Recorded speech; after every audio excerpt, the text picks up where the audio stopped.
Avui, 8 d'abril, es commemora el Dia Internacional del Poble Gitano i es recorda el primer Congrés Mundial Romaní o Gitano que es va celebrar a Londres el 8 d'abril de l'any 1971. De fet, aquest any es commemoren els 50 anys d'aquest congrés.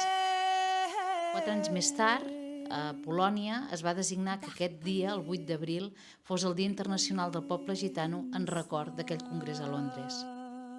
Habitualment, l'Associació de Veïns de Font de la Pólvora i altres associacions vinculades o que treballen amb el poble gitano a la nostra ciutat veníem a aquest punt o altres del riu Onyar a complir amb la cerimònia del Río, llançant pètals de flors com a símbol de llibertat i de l'èxode del poble gitano fa més de 1000 anys i en record dels seus avantpassats. La bandera és verda i blava, simbolitzant el cel i el camp, amb una roda de carro vermella en el seu centre que simbolitza el camí des de l'Índia i la llibertat.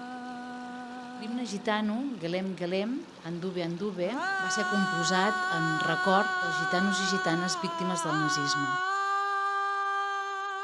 Avui en dia la comunitat gitana està constituïda per més de 10 milions de persones que habiten en nombrosos països de tot el món.